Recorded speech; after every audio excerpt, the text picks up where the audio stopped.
Hello dear students, welcome in ASC starter.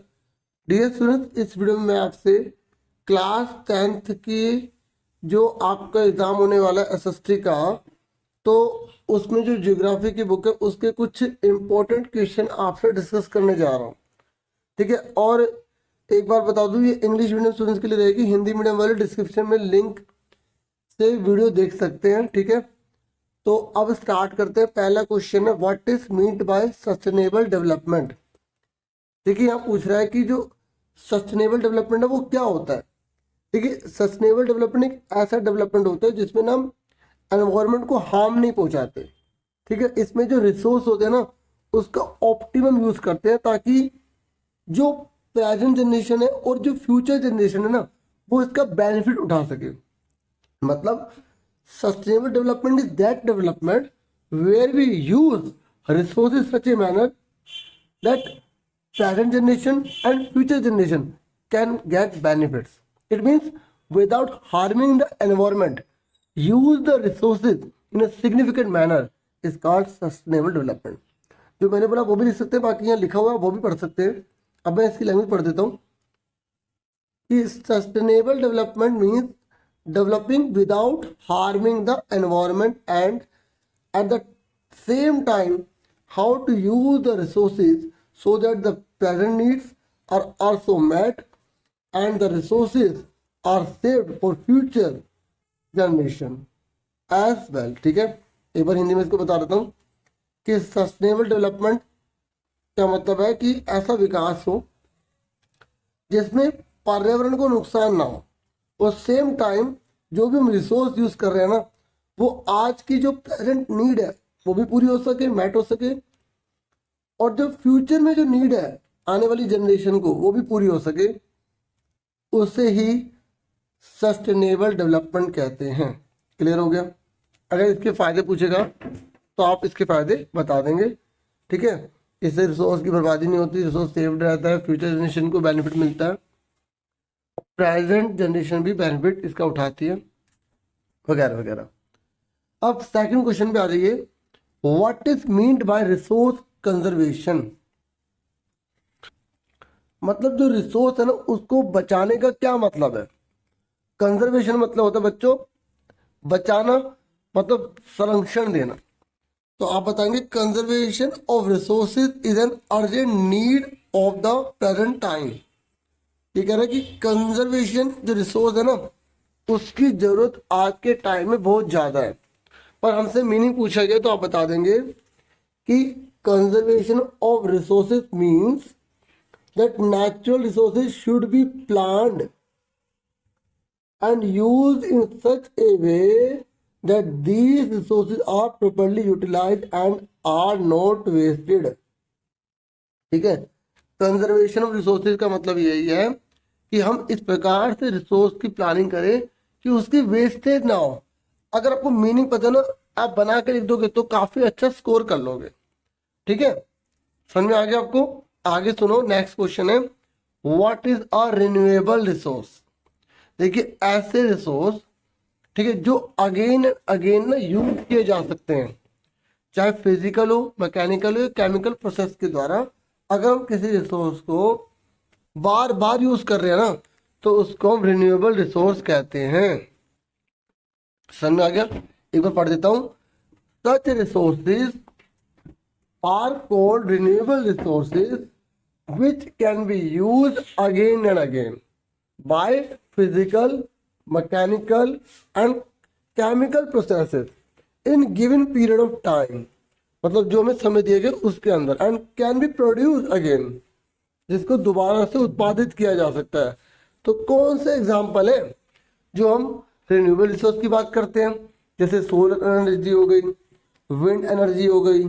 ठीक है, देखो ये बार बार यूज में लाए जा सकते हैं ना, इसलिए।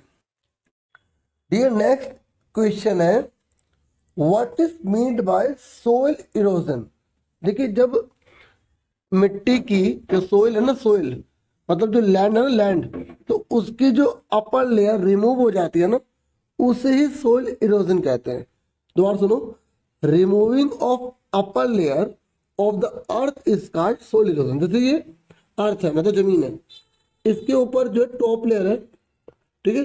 तो अगर वो रिमूव हो जाती है, क्या होती है, रिमूव हट जाती है, तो हम उसको क्या बोलते हैं, हम उसे बोलते हैं सोइल इरोजन। समझ में आ गया। Removing of top layer of the earth is called soil erosion.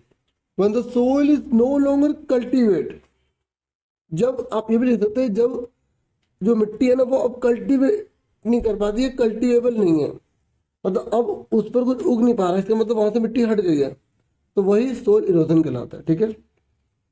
जो मैंने बोला था वो भी लिख सकते हैं। What do you understand bye resource planning? ये बहुत इंपॉर्टेंट क्वेश्चन है कि रिसोर्स प्लानिंग क्या होती है। देखिए सुनिए, अब देखो हमारी इंडिया है, कंट्री है, हमारी कंट्री में बहुत सारे स्टेट है ना, तो उनमें अलग अलग रिसोर्सेज पाए जाते हैं। जैसे अगर हम झारखंड, छत्तीसगढ़ इनमें बात करें तो यहाँ पर आपको आयरन और मिल जाएगा। अगर हम राजस्थान की बात करें तो यहाँ पर आपको कॉपर मिल जाएगा। तो अगर हम कर्नाटक की बात करें तो वहाँ पे हमें गोल्ड मिल जाएगा।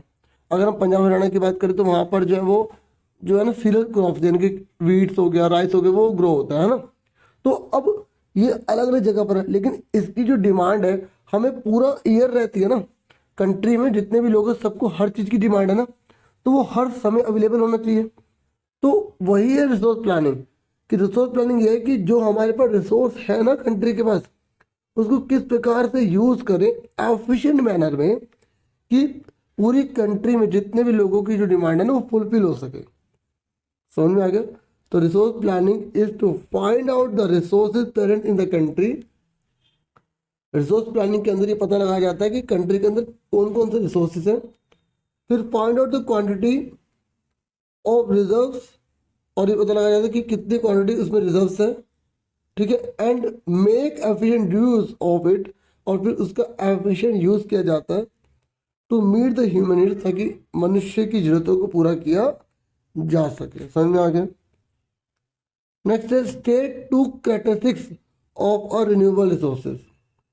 ये कह रहे हैं कि आपको ना दो विशेषताएं बतानी है रिन्यूएबल रिसोर्सेज की। अभी हमने डिस्कस कर लिया कि रिन्यूएबल रिसोर्सेज आर दो resources which can use again and again, हाँ ये ना। तो वही आप लिखोगे, these resources can be use. तो जब आप कैन लगाएंगे तो अगर बी लगाते हैं ना तो यहाँ पे आपको थर्ड फॉर्म लिखनी पड़ती है। अगर आप लिखेंगे कैन यूज, ठीक है, अगर बी नहीं लगाएंगे तो फर्स्ट फॉर्म लगाएंगे यूज, अगेन अगेन। दूसरा the reserves of these resources are unlimited, मतलब इनके जो रिजर्व है ना वो अनलिमिटेड है। देखो हवा कितनी अवेलेबल है, हाँ है ना, इस तरीके से। लेकिन वो कितना यूजफुल है ना, ये हमें देखना पड़ेगा। हवा मौजूद है लेकिन अगर वो पॉल्यूटेड है तो फायदा नहीं है ना। चलो अलग मैटर हो गया। सातवां क्वेश्चन देखो, what do you understand by deciduous forest, how many types are these. ये कह रहा है कि आप बताइए डेसिडुअस फॉरेस्ट क्या होते हैं और इसके कितने टाइप होते हैं। देखिए मैं आपको बता दूं कि डेसिडुअस फॉरेस्ट वो फॉरेस्ट होते हैं बच्चों जो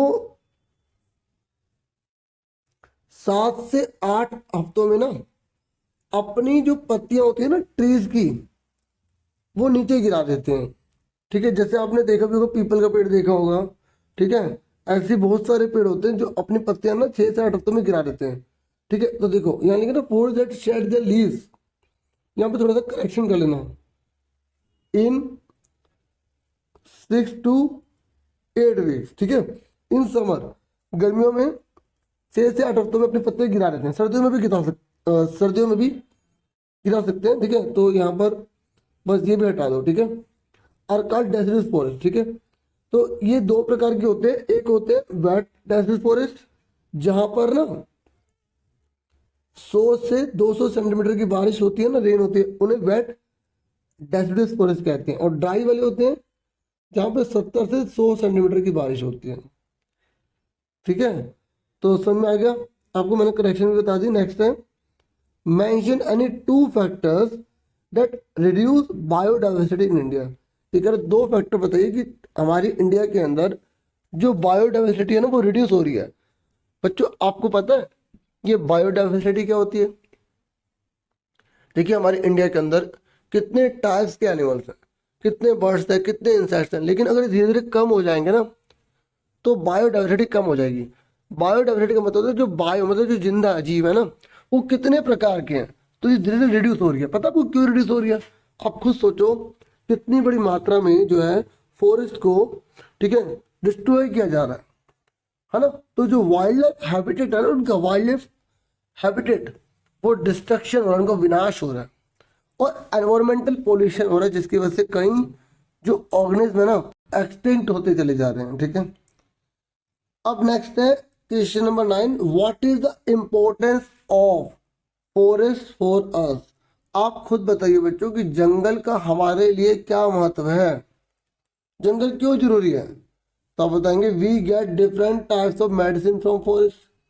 ठीक है, जंगल के बारे में तो बहुत सारी बातें खुद ही बता सकते हैं कि जंगल से हमें जो है मेडिसिन मिलती हैं, फ्रूट्स और फ्लावर्स मिलते हैं, फूड के रूप में मिलते हैं, हमें फ्यूज मिलता है, हमें वुड मिलती है फर्नीचर बनाने के लिए, ऑक्सीजन प्रोवाइड करते हैं जो लिविंग जिंदा रहने के लिए बहुत जरूरी है, ऐसे बहुत कुछ। नेक्स्ट है what do you understand by rare species. आपको बताना है कि जो रेयर है ना, दुर्लभ प्रजाति किन्हें कहते हैं। देखिए रेयर स्पीशीज वो होती है जो हर जगह नहीं मिलती, वो बहुत ही फ्यू है जो वनरेबल है।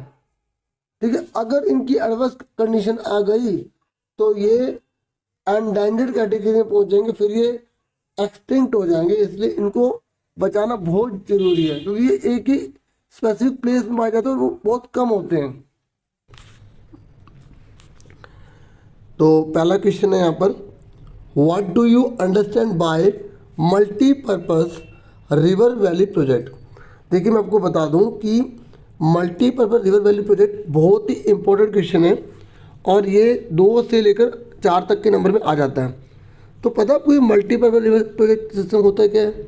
इसमें क्या होता है कि एक जो रिवर होती है ना उस पर डैम बनाया जाता है, फिर बहुत सारे जो पर्पस है ना उससे फुलफिल किए जाते हैं। जैसे हमने एक रिवर है उस पर डैम बना दिया, तो फिर हमने वहाँ से क्या करा, एक कैनाल निकाली, जो जितने भी वहाँ पे नियरेस्ट में फार्मर्स होंगे उनको वाटर जो है ना वो रिसीव कर लेंगे। ऐसे ही हम फिश जो है उनको उसमें डैम में प्रोड्यूस करके जो अर्निंग कर सकते हैं, और इससे फॉरेन करेंसी भी हमको ईजिली जो है वो गेट हो जाती है, क्योंकि फॉरेनर्स आएंगे से देखेंगे तो हमें फॉरेन करेंसी भी मिलेगी। और भी इसके बहुत सारे बेनिफिट्स हैं, जैसे हम इससे इलेक्ट्रिसिटी जो है वो भी मैन्युफैक्चर कर सकते हैं। ठीक है, तो और डेली नीड की जो हमें ज़रूरत होती है ना वाटर की, तो अगर हम डैम बनाएंगे तो वो हर वक्त वाटर अवेलेबल रहेगा, तो वो भी हमें फुलफिल जो है ना ये करता है। और जो इंडस्ट्रीज होते हैं उनको जो वाटर की रिक्वायरमेंट होती है उनके लिए भी बहुत ज़्यादा बेनिफिशियल होता है। तो हालांकि छोटा है, मैं आपको और एक्सप्लेन इसलिए कर रहा हूँ क्योंकि अगर लॉन्ग क्वेश्चन में आएगा तो बता दोगे। तो making dams on reverse and fulfilling it's water for various purposes is called multipurpose river valley project. समझ आ गया कि जब हम एक रिवर पर ना एक डैम बनाते हैं जिसमें बहुत सारे उद्देश्यों को पूरा करते हैं, उसे मल्टीपर्पज रिवर वैली प्रोजेक्ट कहते हैं। फिर नेक्स्ट है what is rain water harvesting. ये कह रहे हैं कि जो रेन वाटर हार्वेस्टिंग है ना ये क्या होता है। आप सब जानते हो कि जो जब हम रेन की वाटर को कलेक्ट करते हैं ना तो उसी को ही हम रेन वाटर हार्वेस्टिंग कहते हैं। जैसे वेल्स में, पिट्स में, गड्ढों में या छत में अगर हम उसको क्या करते हैं, इकट्ठा करते हैं, कलेक्ट करते हैं डेली यूज़ के लिए, डेली लाइफ के लिए, तो वो क्या कहलाता है बच्चों, रेन वाटर हार्वेस्टिंग, मतलब पानी को बचाना, बारिश के पानी को। ठीक है, नेक्स्ट है what are the main sources of irrigation in India.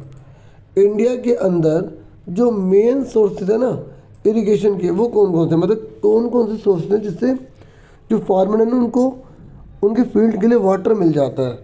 तो कौन कौन से हैं, कैनाल्स हैं, नहरें हैं, ठीक है, कुएँ हैं, ट्यूबवेल्स हैं और तालाब हैं। इस तरीके से बहुत सारे हैं। फिर नेक्स्ट है what do you understand by water scarcity. मतलब आप वाटर स्केर्सिटी से क्या समझते हैं, मतलब पानी की कमी क्या होती है। जब पानी की जो है ना किल्लत हो जाए, मतलब जब हमारे पास जितना हमें पानी की रिक्वायरमेंट है उतना पानी हमें ना मिले। When there is a shortage of clean water, that is water is not supplied as per the requirement, then it is called water scarcity. समझ में आ गया कि जब पानी की कमी हो जाती है, जो साफ पानी है उसकी, या वो सप्लाइड नहीं होता जितनी हमें रिक्वायरमेंट है, उसे हम वाटर स्केर्सिटी कहते हैं। What do you understand by soil erosion. ठीक है, मतलब आप सोल इरोजन से क्या समझते हैं। देखिए जो टॉप लेयर होती है ना सोल की, जब वो मूव्ड हो जाती है, ठीक है, मैंने आपको बता दिया था, तो उसको हम क्या बोलते हैं, सोल इरोजन कहते हैं। ठीक है, ये हम पढ़ चुके हैं, तो इस पर मैं ज़्यादा नहीं जाऊँगा। तो इस तरीके से ये मैं कुछ क्वेश्चन आपको बताएं। मैं कोशिश करूँगा आपके लिए और भी क्वेश्चन लाने के लिए। आप वीडियो को लाइक, चैनल को सब्सक्राइब कर सकते हैं।